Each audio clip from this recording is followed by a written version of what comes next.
So guys, welcome to another episode of Past Bedtime with the Balls. The only show where we're all hosts, but I'm the real host. So today, unfortunately, my wife will not be joining me. I will leave Patata to go. But I have three gentlemen here that will be part of the show tonight. With you guys, we have Dasovich, Gutierrez, and Anton Rosario.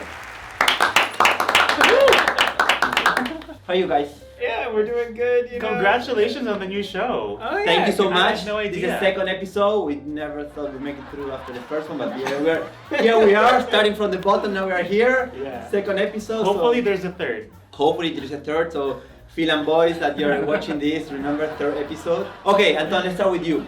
How did the pandemic situation affect you and the league? Well, it affected the league because we don't get to play football anymore, but I guess the good thing about it is that we get to spend more time with our families. It's one of the more positive things that we have to look at when it comes down to this pandemic. Is there a way to do football that's social distancing? Yeah, last time I played against him, he couldn't even touch me. So it was okay. It was a lot of social distancing. But Will's a football player. You used to play when you were American younger. football. Yeah. Oh, Yeah. okay. You guys are talking about soccer, right? No. Uh-oh. You two guys got it. Probably soccer. Exactly. Soccer. Football. Like, I played football when I was growing up in high school and everything, but yeah. But Mond, you never play team sports? Never. I never played team sports. I like being by myself. And also, I just never played sports in general growing up. Okay, and what keeps motivated to continue the healthy journey? Because it's easy, when you started, everyone was talking like your change was super big. But now the challenge was to maintain and continue, and you are doing it even, you get sexier and sexier every year more. Thank you. I don't know if he's joking or not. No, it's true. This is my show. I don't joke in my show. I'm not gonna sit here and say that every day I'm like motivated to work out and every day I'm like, have the right mindset. We do go through ups and downs, especially with me. I didn't grow up enjoying sports and I didn't grow up having fitness as part of my life. So there are days and there are moments where I'm like, you know what, I'm so tired, I can't do this right now, especially what's going on right now in the world, right? With this pandemic.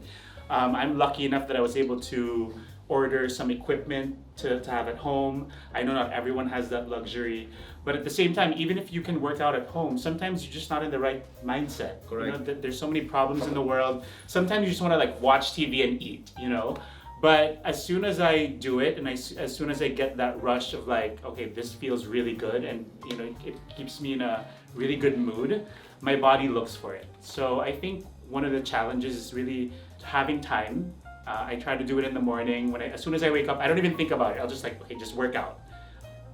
Finish it, it's done in the morning, and then the rest of the day, you feel pretty good. You do mostly weights, right? Or you? I do weights. Combination? Yeah, I do weights, and I do body weights, some resistance bands. When are we gonna get invited to one of these workouts? Uh-huh. Yeah.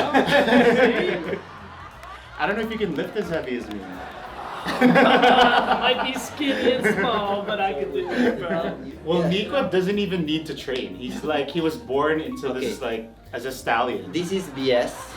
Because I work out so much. During this pandemic, I did 5 days working out, 1 resting. 5 days working out, 1 resting. Yeah. Boring works out. The thing with the challenge with the workouts is they're so boring.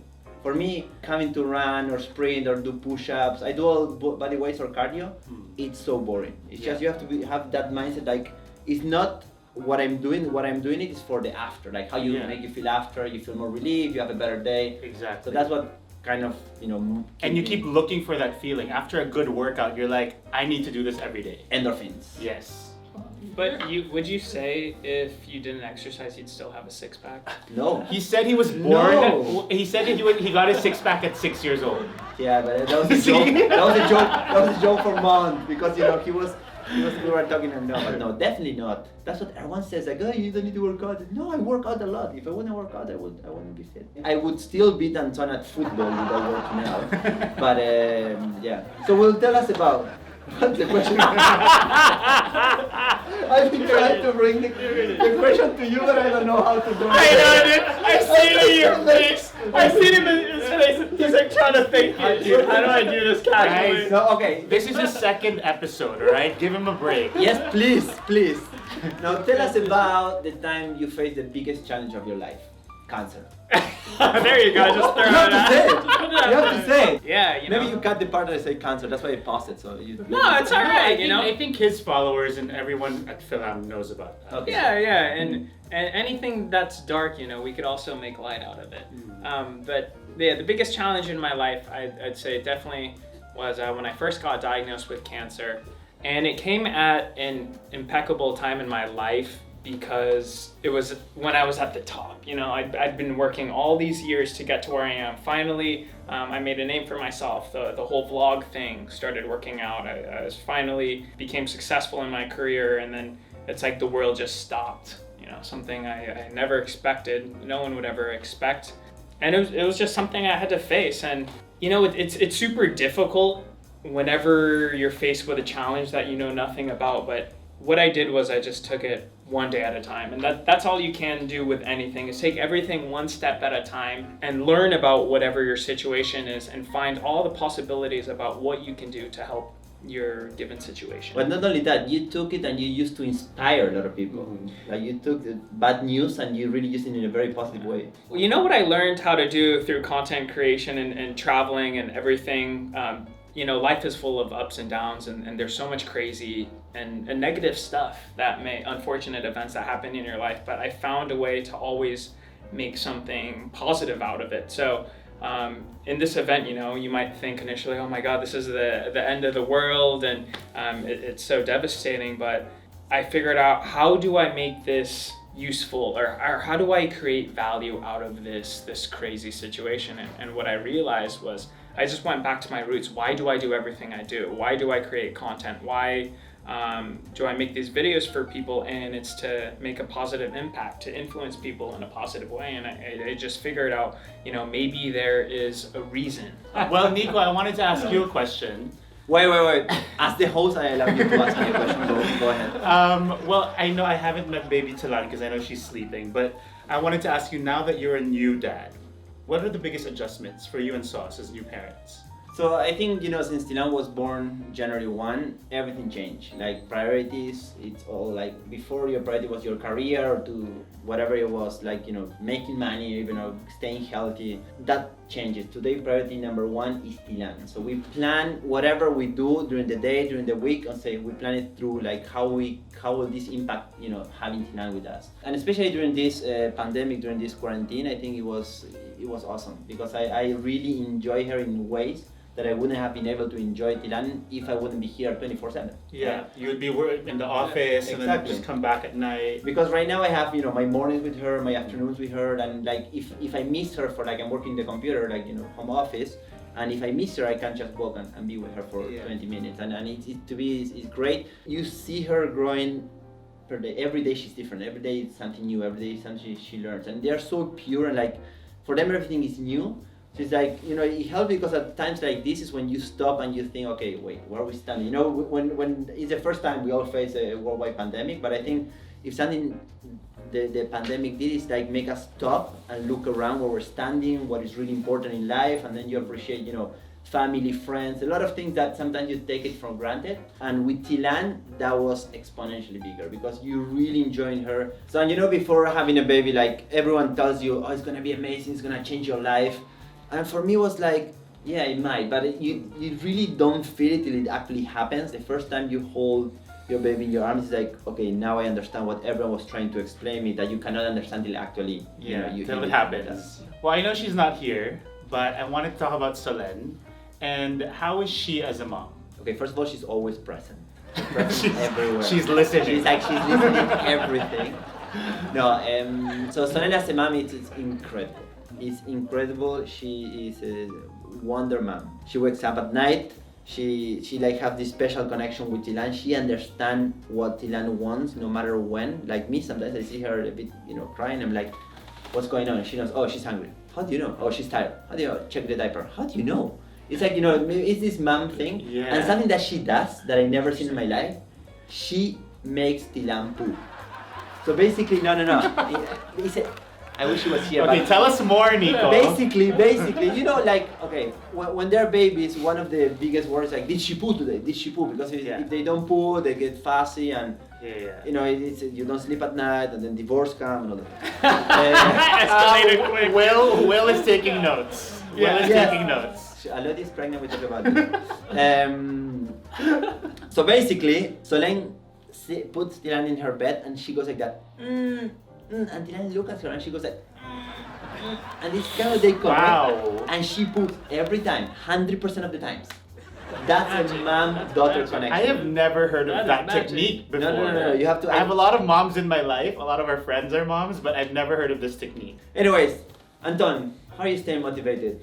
Well, I mean, I look back at the league and then I look at my last loss, which was against you, and that definitely keeps me motivated to stay in shape. Yeah. I definitely can't be having that again because I So got... parenthesis, Anton said he would retire if he loses against our team, and he did lose and he didn't retire. So. For about 7 days, I did. I came out of retirement, okay? I had to. My team was struggling. But, I mean, when it comes down to staying positive, it's just looking at the brighter things in life, man. You know, we see a lot of people struggling. We see a lot of people going through the hard times, you know, especially when it comes down to business owners. So now what keeps me positive is trying to figure out ways on how to be able to help them. We'll be launching something called the Off-Pitch Marketplace, which is a sort of platform to help promote football entrepreneurs and their businesses to the football community. Doing things like this makes me happy because we know in the end that we are helping other people out. It's a way to Speaking stay of positive. being positive, the last time I saw you, you were out on the field with David Beckham. Yes. Can you just tell us a little bit something about how that felt, being a football fan, being a football player, and then getting to play with one of the legends of the game? That was a dream come true. It was the second time I stepped on the field with them, but to be able to sit and have conversations with them, to see how he interacted with the kids and stuff like that, man, that's pure positivity if we're talking about positivity over here, because everybody on that field, from us coaches to the kids to I'm sure even David Beckham and the parents, everybody had a smile on their face. That is the day that I became a huge fan of David Beckham. In the past, I always thought he was, you know, a pretty boy who was very good at soccer. Yeah. He was the one who was pushing, hey, can I go do this with the kids? And for him, at the end of the whole, I guess, camp, he got down on his knees and literally signed 100 kids' shirts. Yeah. I say, you don't have to do this, but he says, if I sign one, I gotta sign them all. And he stood there and it was amazing. And you can After that, even sense that. Like, I think he's Yeah. an amazing dad, and he has such a Exactly. connection with the kid. Yeah. David, if you're watching this, we're inviting you for a third time. Yes, please. I thought he was coming already. So. Third episode, right? Yeah, For that's- third that's- episode. It's David Beckham, right? He's way more than a football player. Mm. I mean, it's what he did in the pitch is as big as what he's doing outside the pitch. But I think if there is a pro here to tell us tips to stay motivated, is you, Mond. You went through this journey at the very beginning and it was very successful. And then what is the challenge is to keep that. Yeah. I mean, the first step is difficult, but Yeah. I think the following steps are And the ones that are especially more- during this time, I think the Yes. challenges are even bigger. I think the number one thing that I do is have a set schedule. Even if like all of us are just working from home, staying home as much as we can, staying indoors, try to have a set schedule within your day to have a proper structure. Like what I said earlier, I try to work out in the morning. As soon as I get up, I put my workout clothes on, and that alone gets me motivated. As soon as you put your sneakers on and your workout clothes, you're like, okay, I need to do something. Whether it's 5 minutes, 10 minutes, 30 minutes to an hour, you'll feel good right after, no matter what type of physical activity that is, whether it's like push-ups or if you have resistance bands. You know, I was telling Sarah and Chart, I'm like, you can use your babies as weights. There's things around the house that you can do. And the silver lining about all of this is that there's so much free content available online from different studios, different trainers. There's so much content on YouTube about, you know, free workouts that people are doing, so you can get motivated through that. And another thing is, like what I said, if you find somebody to work out with within the family, whether, you know, it's a sibling, your dad or mom, a friend that you live with, try to find a workout buddy at home that you stay with to keep you motivated. Okay. What is the reason today, the reason that you stay motivated? The reason is I don't want to go back to where I was, because I've seen both sides of the spectrum. You know, I was happy-go-lucky, drinking every night, clubbing, hanging out with friends, eating whatever I wanted, and literally living like the most unhealthiest lifestyle. And I've also seen the other side of that, where you can actually live a balanced life. You know, you can still enjoy with your friends. I have a glass of wine sometimes with my friends, but at the same time, I take time out to make sure that I'm healthy. And I think that's the number one priority for me now. I think before, my health was my last priority, where now it's my number one priority. My question for you is, in this... Wait, you're not the host. Did you at any point in this, since your transformation, ever start to fall back in that trap of going out clubbing and going back to the old you? I have to say that I haven't. That's good. Thank you. Wow, I haven't. I mean, there was a time that I completely disappeared from the nightlife. And being a bar owner and a club owner, that was kind of difficult for me because I was completely part of the scene. I throw events for a living, I throw parties for a living. So me disappearing, not drinking, not seeing my friends, it was difficult. But now, I feel like I found the balance where, I can go out certain days of the night. I only go to parties that I produce or that I'm involved in. It's also I'm never invited. I think it also comes with age and maturity. So I think now you already know what's your priority, and I feel good. Well, what about you? After you beat cancer, because you did beat cancer. Yes! What did it change in your life? Like how your priorities shift after that? Well, I think it really all came back to health and what I thought was healthy before. I figured out there were so many things I was doing wrong. There were so many better things I can focus on. For instance, like sleep. That was one thing. I didn't get enough sleep. Now I felt like, before I was invincible. Now I realize I'm vulnerable and I have to give myself the best chance I can. So it really made me just focus. Everything came back to health, and then it's kind of like what you were saying earlier in regards to the pandemic. Although this is a catastrophic event, there's always a silver lining in it, and there's always something you can get out of it. So for me, I was able to really see what's important in my life. I was able to value relationships. It was a huge realization too that money, wasn't as important as you think. So you take a lot of time with work off, because when you're at the end, the only thing that matters is really your relationships with people. So Nico, I wanted to ask you, being the new dad that you are, any tips and advice for people that are planning to start a family or might start a family soon? So I think, with Solen we got married and we had Tilan like 2 years later, or 3, 2 or 3. Let me check. I think 2, 3. Yeah. 3 years later. No, I think it's, when you're planning to have a family, there is never a right time. There's always, financially you're not sure, your career-wise you're not sure if you're ready. Like, I think all those doubts goes away once you have your baby, once you right now, we did plan to have Tilan, but we were never 100% sure. It was more like, okay, we have been married for 3 years, let's have a baby, right? Yeah. But while we were in the process of having sex, I had to say that, bro. We know how babies are made. So while you were in the process of making your baby, there's a lot of doubt. Like there's a lot of times that you think like, are we ready? This is gonna change our life, and then you feel like your day is so full. Like if you add a baby to your day, there's no room. Like I'm working out. Yeah. I'm I have socializing and where is the baby gonna fit in my schedule? And at the end of the day, I mean, your whole schedule is the baby. Yes. And I think it's the best thing. You start understanding your parents more. How your parents give everything for you, and our parents makes us feel like we are more important than themselves, right? For them. And it is true. Like today, when I think about Tilan, it's like everything I do today is thinking about her future. Where we're gonna live, or where we're gonna invest, or what we're gonna do. It's like you think not for you, but like her. Yeah. And then you see, and I think also, especially with Solem, the efforts that, especially the moms, they do massive effort for the kids. They have to do so much, and they give up so many things. Because at the end of the day, when she was pregnant, I was still playing football with Anton on Sundays. Like nothing changed in my body, nothing basically changed in my life. But for them, they have to go through pregnancy, postpartum, and all those things that is it's a lot of effort. And then you see, okay, you understand how much your mom did for you and how much they gave up for you, not only financially, education, but also like their time. They give you, you become their world. So yes, I mean, the advice would be, you will never feel it's the right time, but it's the right thing. It's like, you will be the happiest you ever been. On that note, we will finish the second successful episode of Past Bedtime with the Balls. So join us in the third episode that needs to be confirmed if it's gonna be done or not. But you know, if David Beckham comes like here, we will have it. So guys, thank you so much for coming. Thank you so much for also being a host of my show. Thank you. See you Thanks next for having time. me.